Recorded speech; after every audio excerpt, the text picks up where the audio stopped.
Ești pregătită pentru asta? Pentru că e subiectul meu preferat din toată lumea, și anume acele momente magice din viață care îți amintesc că totul are un sens, că evenimentele sunt perfecte, că viața e mai miraculoasă decât pare, că suntem mai puternice decât credem că suntem sau decât ne dăm credit așa în viața de zi cu zi.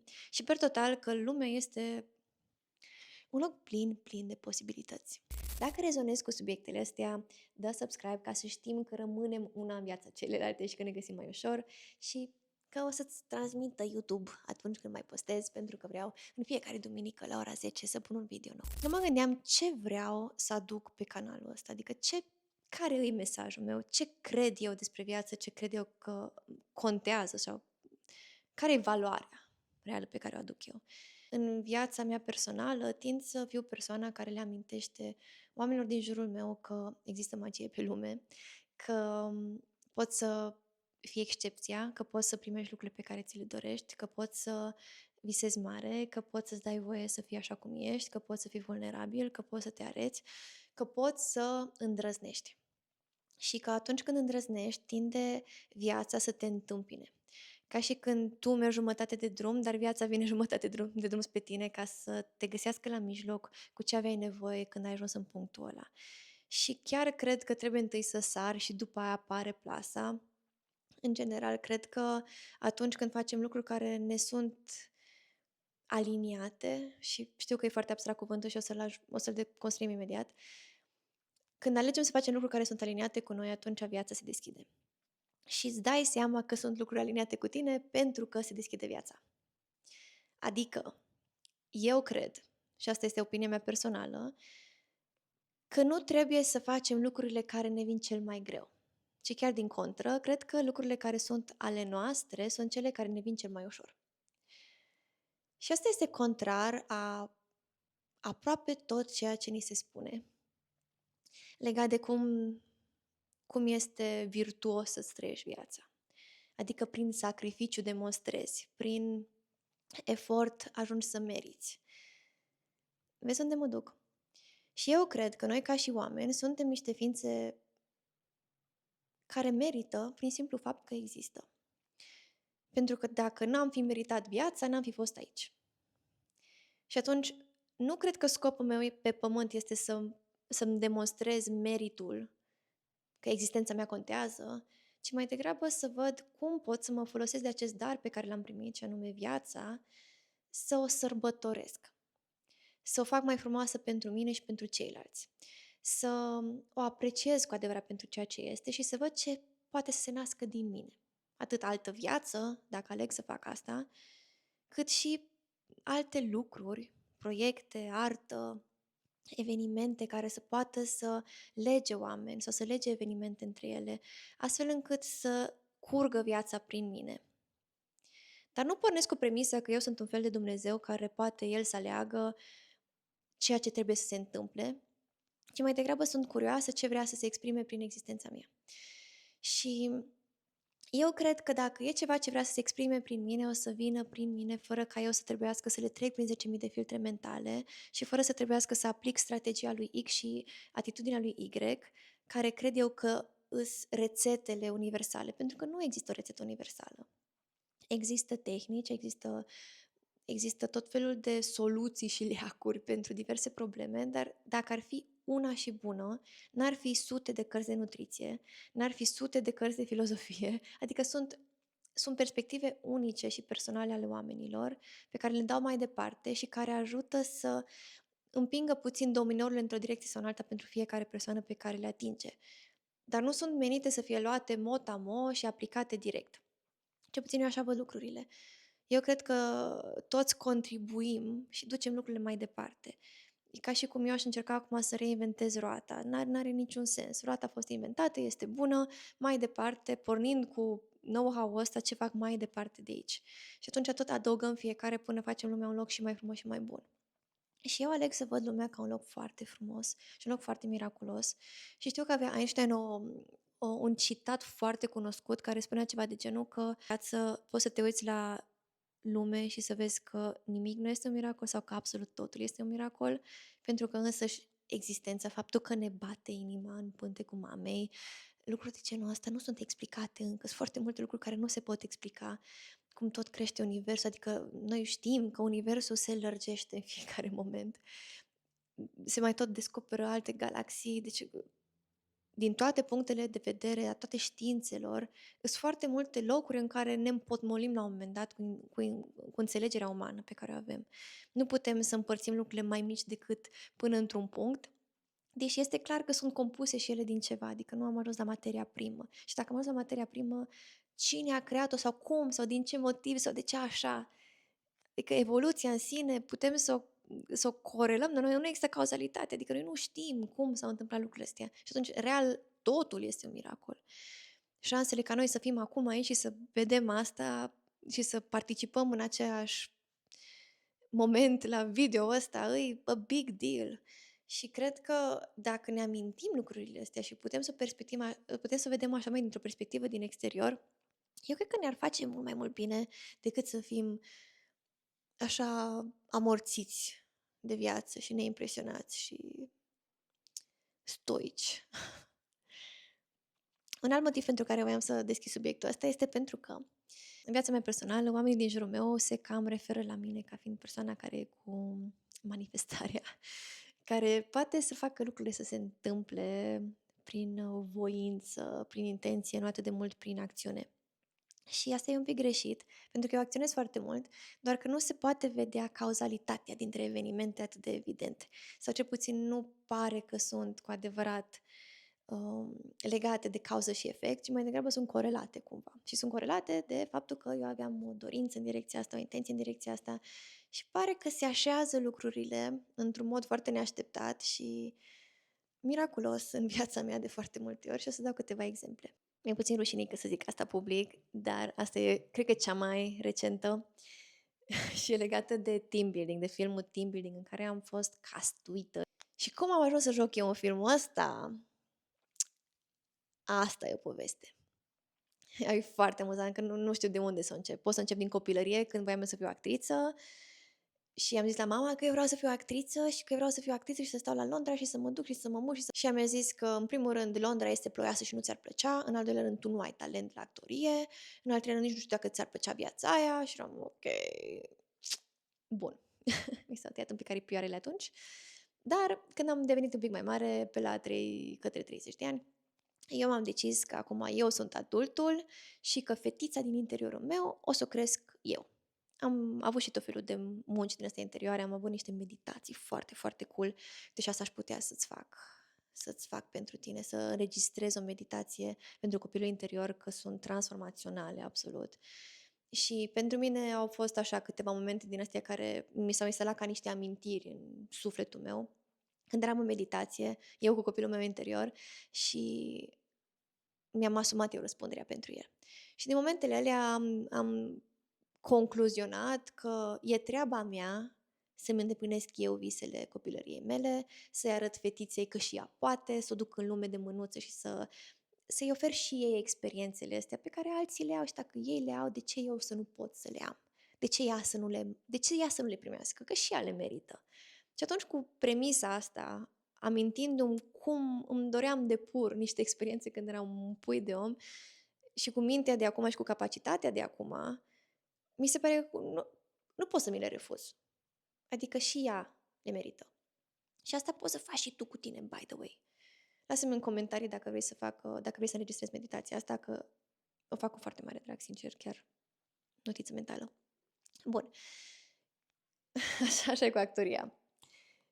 Am făcut un curs de actorie, scenaristică și regie în Cluj, într-un moment în care pur și simplu mi-a apărut pe Instagram o reclamă că se face școala asta la Cluj, un curs de 3 luni și dacă vreau să mă bag, în capul meu a fost un absolut da, vreau să încerc și trebuia să mă duc la un casting, să văd dacă mă primește la școala asta.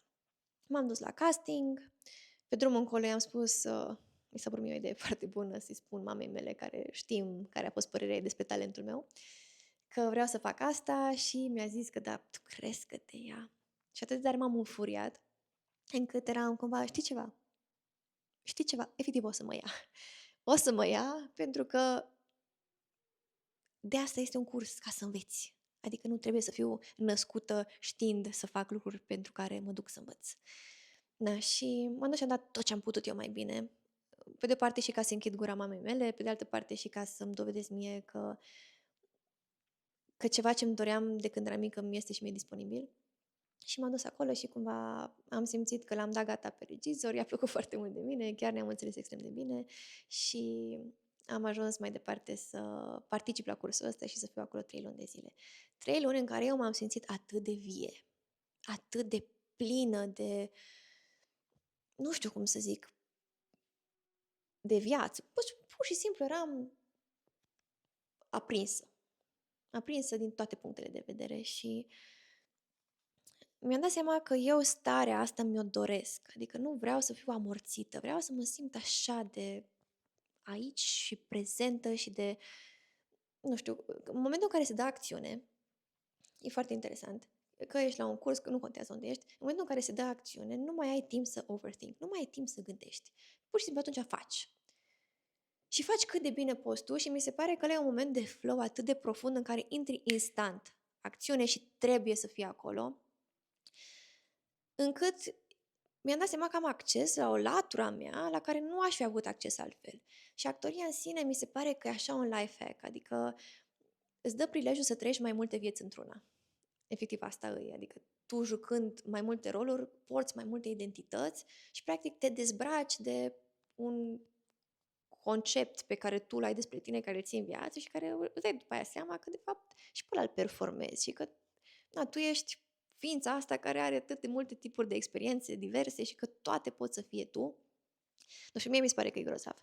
Și așa ca și idee, ca stare, ca tot, îmi plăcea atât de mult încât îmi doream foarte mult să mai joc și într-un film. Îți dai seama că un curs de actorie de 3 luni pentru amatori nu neapărat îți garantează că o să-și ajungi într-un film vreodată. Mai ales că sunt actori care termină facultatea, care studiază mult și ca lumea pe chestia asta și care cumva ar merita mult mai mult decât o gagicuță care a făcut un curs să ajungă să-și aibă oportunitatea asta. Dar am fost chemată la un casting chiar de regizorul care susținea cursurile astea. N-am luat castingul, am suferit cumplit un weekend întreg, dar am ajuns să fiu pe set. Am fost figurație specială și mi-a plăcut enorm și să fiu acolo. Mi-a plăcut să fiu un cantonament cu ceilalți actori. Mi se părea că când în viața de adult mai ești într-un trip din ăsta, într-o tabără, cu oameni pe care nu-i cunoști, adică, per total, procesul, viața aia îmi plăcea de nebuneam. Deci, îmi plăcea atât de mult încât mi-era frică să-mi doresc asta. Pentru că în weekendul ăla cât am suferit, cât nu știu, am încercat să trec emoțional peste faptul că nu luasem rolul pe care mi-l doream atât de tare, a fost un moment de suferință cum n-am mai avut din adolescență. Adică eu în ultimii 10 ani n-am mai suferit așa după nimic. Și atunci mi-am dat seama că pentru mine e ceva important. Dar um, s-a mai desfășurat tu. Am mai trecut ani, cumva am mers și mai făcut un masterclass la București, tot așa doar o singură zi.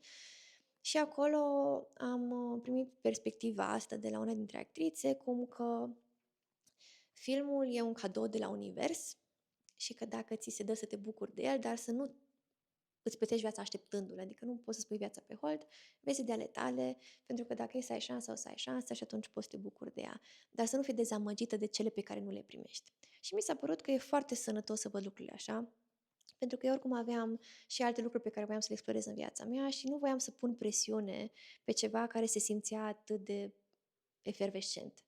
Adică dacă trebuie să fac asta și devine foarte greu și încerc foarte mult să o fac corect și să o iau în serios, mi se părea că s-ar fi pierdut din magia și din savoarea actoriei pentru mine. Așa că am zis că o să o protejez de asta și o să las cumva din mână și o să se întoarcă la mine atunci când e momentul.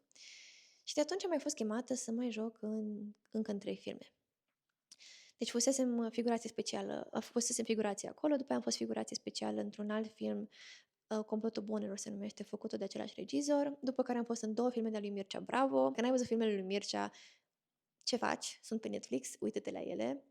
Sunt foarte mișto și le apreciez super mult pe Mircea și pe Cristi, partenerul lui. Mi se pare că sunt incredibili și sunt un exemplu de oameni care fac lucrurile pe termenii lor, folosindu-și aturile lor și da, nu știu, mi se pare că asta e și deviza mea în viață, că vreau să mă folosesc de toate puterile mele, chiar dacă din exterior poate nu pare că au foarte multă valoare, adică să joci pe fraierul, cum juca Mircea la început. Asta n-ar fi zis nimeni că calitatea de a fi fraieraș în ochii oamenilor este vreun atu financiar, dar el a știut să facă asta. Și mi se pare absolut genial. Deci, absolut genial. Plus că sunt amândoi foarte, foarte smart, niște cum fraieri, ceea ce mi se pare și mai tare că îți joci un stereotip atât de asumat, fără nicio jenă. Deci, absolut grozav.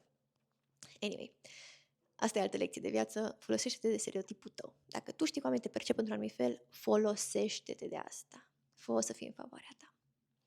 Bun, deci după treaba asta cu Mircea, am mai avut ocazia acum să joc în team building. Și înainte să joc în team building, mi-am amintesc că am fost la cinema și am fost la team building 1. Și în timp ce stăteam eu acolo pe scaunele de la cinema și mâncam eu popcornul meu și am văzut că apare echipa de la Cluj, mă gândeam, cum dracu, sunt oameni de la Cluj și nu sunt eu acolo? Adică, de ce n-aș fi și eu acolo? Eu sunt din Cluj. Matei nu știe că eu sunt din Cluj. De ce nu sunt acolo? Și mi s-a părut așa de funny. Mâncare la pisică. Mi-a plăcut atât de mult că cumva mi-am pus problema că eu puteam să fiu într-una dintre producțiile lui atunci. Și că eu simțeam că eu aș fi meritat asta prin simplu fapt că sunt clujancă față de actorii care erau în primul film din team building, care nu erau clujeni, cât se poate de clar. Și a fost foarte fermă chestia asta, că eu vreau să joc și într-un film de-a lui. Dacă am fost în filmele lui Mircea, care este local, și am fost în filmele lui Iura, care e local, aș vrea și în filmele lui Matei. Pentru că mi se păreau că sunt foarte, foarte lucrate, foarte americanești, foarte, nu știu, arătau foarte profi, știi? Eu nu l-am cunoscut pe Matei până atunci. Și au trecut câțiva ani și acum, anul ăsta, când s-a filmat Team Building, era înainte de 8 martie, mi-am amintesc foarte clar. Eram la Meron, în Platinia, și îmi spune prietena mea cu care eram la cafea că în spatele meu s-a așezat Bromania. Și eu nu sunt genul de persoană care mă duc și mă introduc la oameni, chiar nu prea fac asta, dar mie mi se părea foarte important ca Matei Dima să mă vadă. Pentru că eram, adică, omul în Cluj, e important să știe că sunt clujancă, dacă mă vede, dacă face eye contact, dacă știe că exist, o să fie suficient ca poate să fiu castuit în următorul lui film. Și toată ziua m-am gândit la chestia asta, cum e în Cluj, ce aș putea să-i propun, unde aș putea să-l invit, ce aș putea să fac ca să-i ofer un pic de valoare, ca el să mă cunoască, pentru că dacă mă cunoaște, este suficient cât să vrea să mă castuiască. Și cumva, nu neapărat că aveam eu convingerea că îs obligatoriu să mă ia într-un film dacă mă vede ca și... Și nu e chestia că... Și nu-mi imaginam neapărat că dacă mă vede, gata, mă și vrea în film, ci mai degrabă că dacă nu mă vede și nu știe că exist, cu siguranță nu o să am nicio șansă să fiu în niciun film de lui. Și că singurul lucru care pot să-l fac și care stă în puterea mea este să mă fac vizibilă în fața lui. Și mi-amintesc, Doamne, deci dacă se uită Matei la video ăsta, am noroc că n-am mulți urmăritori și că nu canalul. Da, deci am ieșit din Meron și am trecut pe lângă el când am ieșit. Și eu eram cu spatele și el era cu spatele și eram convinsă că nu m-a văzut. Și eram ok, cum să fac să mă vadă, fără să mă introduc, fără să fiu penibilă. Și am zis, măi, știi ceva? Omul stă lângă geam. Eu o să mai dau încă o tură pe lângă geam, ca să fiu sigură că omul ăsta mă vede. Și eu n-am vorbit cu Matei despre asta. Și nu cred că m-a fost sinceră să fiu. Dar ce s-a întâmplat este că eu mi-am pus o intenție atât de clară în lume, în univers, că eu îmi doresc să fiu în următorul lui film și că eu sunt dispusă să mă mai duc încă o dată pe lângă clădire ca să fiu sigură că mă vede. Deci m-am făcut măcar un lucru care mi se părea că e cel mai evident următor pas pe care l-aveam. încât am făcut chestia asta și după aia am intrat încă o dată în Platinia. Deci dacă m-ar fi văzut cineva că eu tot dau ture prin Platinia și pe lângă geam, ar fi zis că sunt absolut nebună. Dar eram, măi, stai așa. Dacă eu asta simțeam că trebuie să fac atunci, asta am făcut. Și după aia m-am dus la Pilates cu fetele din cerc și cât eram la Pilates, le tot spuneam lor că, uite, l-am văzut pe Bromania și că eu vreau să fiu următorul lui film și că eu cumva trebuie să-mi vină o idee, trebuie să-mi vină ceva să-i propun ca să intrăm în contact, ca să profit de faptul cât este la Cluj, să îi dau de înțeles că și-am făcut actorie și că aș putea și eu să joc într-un film de-a lui. Și 3 luni mai târziu primesc un DM pe WhatsApp de la un director de casting care recruta actori pentru filmul ăsta. Eu nu știam pentru ce filmăi și nici pentru ce, și nici pentru ce regizor, pentru ce producător, habar n-ai, nu ți se spune. Și când am dat self-tape-ul, am dat cât de bine am știut eu, imediat după ce m-am întors din Maroc. Și cât eram în Maroc, eram cu fetele în Sahara, cu părul în nisip și mă uitam la stele și am văzut o stea căzătoare și nimeni n-a văzut acea stea căzătoare, doar eu am văzut-o. Și eram cu tot retreat toate fetele pe care le dusesem eu în Maroc și plus niște marocani care erau cu noi pe acolo ca să ne protejeze și să ne inițieze în ale deșertului. Și mi-am amintesc că mă uitam la steaua aia și tematica retreat-ului a fost despre alchimistul. Alchimistul m-a inspirat pe mine să țin retreat-ul în Maroc și în deșert. Și mi-amintesc că le povesteam fetelor de legenda personală. În carte despre asta vorbește, că fiecare are o legendă personală care trebuie să fie îndeplinită și că de multe ori ne este frică de ea și simți multă rezistență, dar că acolo e puterea noastră și că trebuie să avem încredere că fiecare își poate îndeplini legenda personală. Și mi-am pus o dorință pe steaua aia căzătoare și m-am gândit că, măi, știi ceva? Eu vreau să-mi trăiesc legenda mea personală. Sună cringe, dar în capul meu era foarte, foarte profund. Și mi-am zis că eu o să cred în mine, eu o să cred în steluța mea. Și asta e ceva ce spunea chiar profesorul nostru de actorie din cursul ăla, din Iura Luncașu. Asta e vorba lui Iura, că tu trebuie să crezi în steluța ta. Și mi-am amintesc când am văzut steluța la propriu, că, băi, dacă eu nu cred în ea, cine să creadă? Și am zis că vreau să am curajul. Și asta ceream, practic, vieții, și ceream soartei să-mi ofere curajul să-mi trăiesc legenda, să-mi trăiesc cumva misiunea, să am doar curajul, că mai departe eram convinsă că o să cadă lucrurile de la locul lor. Eram convinsă că o să cadă lucrurile la locul lor, dar asta îmi doream. Să mă duc eu să mă orientez spre ele, să pot să mă arunc în sânul lor. Și am luat rolul. Și am ajuns la film și mi s-a părut o experiență atât de mișto, Doamne, deci am fost în depresie 3 săptămâni după ce s-a terminat de filmat filmul, pentru că atât de mult mi-a plăcut experiența de a-l filma.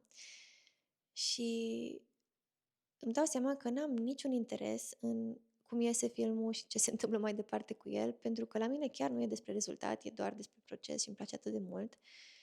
Și, într-adevăr, mai am foarte multe de învățat și sunt foarte la început cu asta, dar mi-am dat seama că vreau să dedic mai mult în sensul ăsta și am să o și fac. Dar uite că am ajuns în team building la propriu, nu în orice film de-a lui Matei, ci fix în team building, cel la care mă gândeam eu că ar fi trebuit să fi jucat eu. Da, zici și tu. Cred că mai eram încă 2 persoane în tot castul ăsta care nu eram actori cu studii, care nu erau calificați, să zic așa, să fim acolo. Și una dintre persoanele astea eram eu. Și, da, nu știu, sunt super, super recunoscătoare și lui Matei că m-a luat și directoarei de casting că s-a gândit la mine, adică toată experiența a fost SF total. Și acum cumva mă gândesc înapoi la fata asta care era în mașină și a sunat-o pe mama, chiar dacă avea, nu știu cât aveam, 28 de ani sau cât, să-i spun că eu vreau să mă duc la un curs de actorie pentru că eu încă cred că pot să fiu actriță, pentru că speranța din mine încă nu s-a stins de când eram copil. Și pentru mine era suficient să știu că m-au luat la curs. Asta era singura mea așteptare, să mă ia la curs. Și după aia cumva mi se părea total SF să-și ajung pe un platou de filmare și acum am fost pe 5 și sunt convinsă că nu se va opri aici. Și fiecare experiență mi-a dat mai mult curaj pentru următoarea și mi-a relevat tot mai tare că îmi place asta. Știi, și cumva n-aș fi știut niciodată dacă îmi place, dacă nu mi-aș fi dat voie să încerc. Și îți dai seama cât de sărăcăcioasă ar fi fost experiența mea de viață dacă nu aș fi făcut cursul ăla. Just for the sake of it, doar pentru că odată eu la 13 ani mi-aș fi dorit asta. Adică și dacă nu ajung vreodată să fac nimic altceva, mai mult decât ce am făcut până acum, eu am avut 5 experiențe foarte cool, plus experiența de 3 luni a cursului, care a fost superbă. Adică eu chiar m-am bucurat de fiecare secundă din astea. Și eu cred că așa trebuie trăită viața, adică să ne ducem așa după intuiția asta și să te simți că procesul în sine e suficient de satisfăcător și de, nu știu, de efervescent și revitalizant și că te simți tu că ești într-un element a tău în care nu ai alte gânduri și nu te interesează ce face nimeni altcineva și ce spune nimeni altcineva, ci ești doar tu acolo în momentul ăla. Eu cred că așa trebuie să trăim mai mult și de asta sunt atât de atrasă de asta. Și foarte multe momente când simțeam asta, când eram atât de tuned in, atât de aliniată, atât de vie pe interior, atunci se întâmplau toate micile miracole. Și o să-ți mai dau încă un exemplu și cred că o închei aici, că deja e lung video ăsta tare, dar mai am atât de multe, nu știu, am primit un uscător în momentul în care m-am hotărât, gata, eu am păr de pisică în casă și nu mai pot să stau cu părul ăsta de pisică și am aflat de la ceva prietene că se duce dacă îți pui hainele în uscător, pentru că la mașină de spălat nu se duceau firele astea de păr. Și eu cu soțul meu am proiectat designul dressingului în așa fel încât să ne intre mașina de spălat în dulapul de haine, să fie ascunsă. Și nu am proiectat să fie și un loc deasupra unde să putem pune uscătorul și nu era pe dimensiuni și cumva de asta nu cumpărasem un uscător, dincolo că era scump. Nici nu știam fizic cum o să-l băgăm acolo, cum o să punem problema și cumva astea erau scuzele mele pentru care nu făceam asta. Și în momentul în care am luat decizia că nu mă interesează unde îl pun, nu-mi pasă, nu-mi pasă câți bani strângem, nu-mi pasă dacă nu avem bani acum, nu-mi pasă de nimic, eu o să am un uscător că nu mai suport să am hainele pline de păr. Ăla a fost momentul în care am intrat pe EMAG și mi-am pus ceva în favorites, eram ok, asta o să o iau și gata. Și n-am luat atunci pentru că nu aveam bani să iau uscătorul, să ne înțelegem. Și dacă o să ne cunoaștem mai bine, eu nu sunt foarte chipzuită cu banii. Însă destul de sălbatic așa cum. Uneori am foarte mulți, alții i-am cheltuit pe toți. E un lucru la care lucrez, dar o să vezi că sunt multe povești în care pur și simplu mi-am cheltuit absolut tot ce aveam, dar totdeauna cumva s-a întâmplat bine, deci mai am de lucru aici. Dar, da, nu cumpărasem atunci uscătorul și o săptămână mai târziu mă sună fratele meu, care se întorcea din Germania cu iubita lui, că iubita lui a primit un uscător de la iubitul mamei ei, care a divorțat, whatever, avea un iubit nou, și persoana asta, a cincea verigă, a trimis un uscător în România de rufe pentru ea. Ea n-avea unde să-l pună. Și fratele meu a zis că dacă n-am eu nevoie de el, că nu știu ce să facă cu el. Și eram, tu știi de cât timp aștept acest uscător.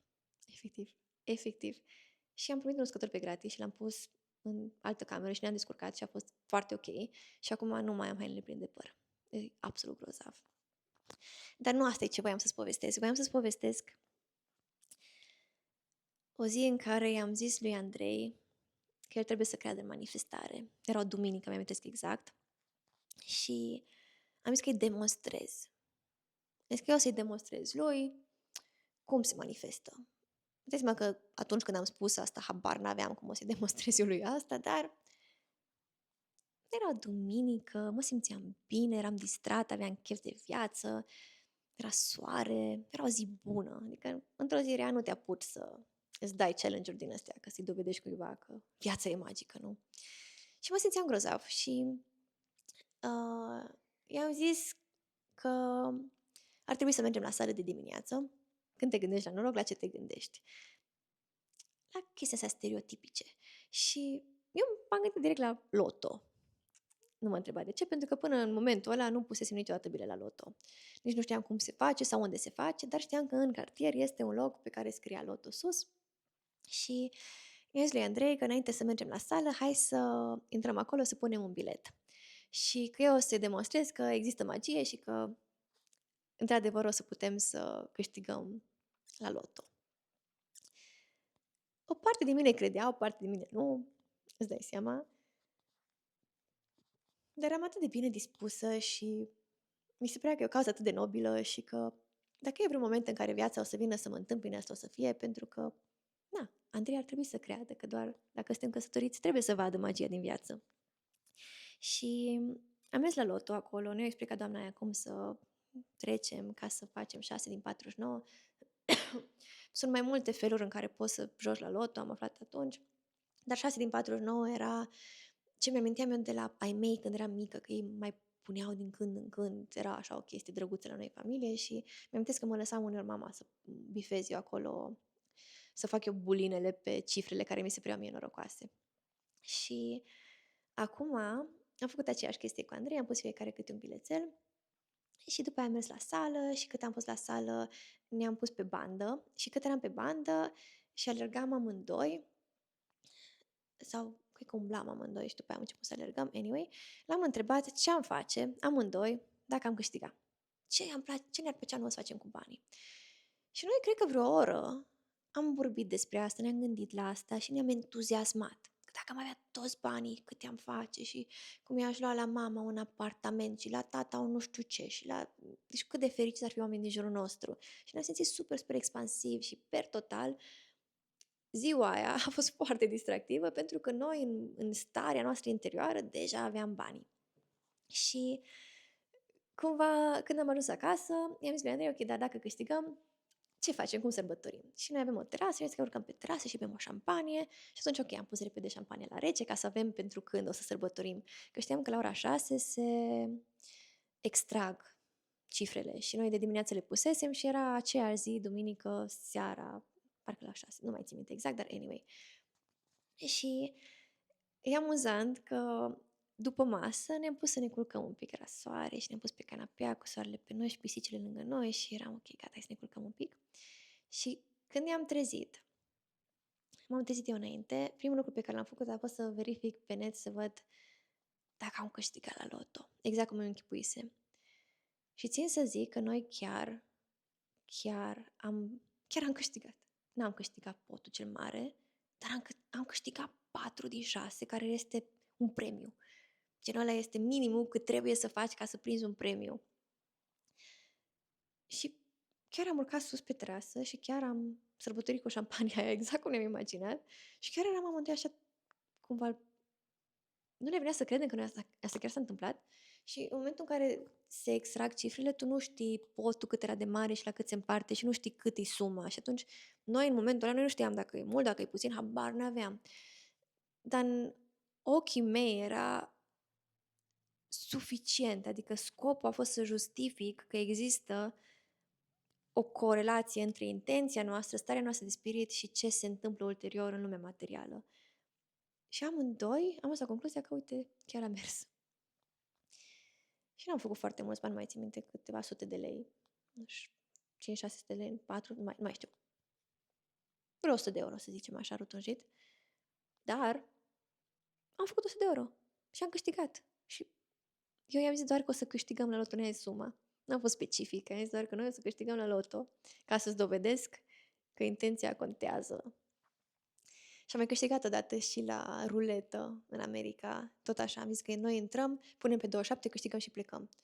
Și venea autobuzul în 5 minute și trebuia să mergem între California și Nevada să trecem un drum cu autobuzul ăla care venea la ore fixe și chiar la graniță cu California, Nevada fiind un loc plin de cazinouri și diferite legile dintr-un stat în altul și Nevada se practică super mult chestia asta de acolo și Las Vegas-ul. Și am intrat în casino și am mers direct la ruletă și am pus pe 27 și am făcut fix banii. Deci am câștigat atunci și am fugit după aia, ne-am mers repede cu chipurile, ne-am luat toți banii și am fugit în autobuz și am prins autobuzul și eram atâta de Deci atât de SF a fost momentul ăla și atât de moment de film, efectiv, încât nu ne venea să credem și am câștigat fix suma pe care o cheltuisem în ziua aia. Adică noi am avut o aniversare și am luat o masă la un restaurant și am fost pe ceva trail, pe munte și ne-am închiriat niște biciclete și am făcut tot felul de chestii și fix suma aia o câștigasem. Deci noi practic ne făcusem cea mai mișto zi pe gratis. Și acum, da, vreau să visez un pic mai mare data viitoare, să fie mai mult decât strictul necesar, doar cât să zic că am câștigat.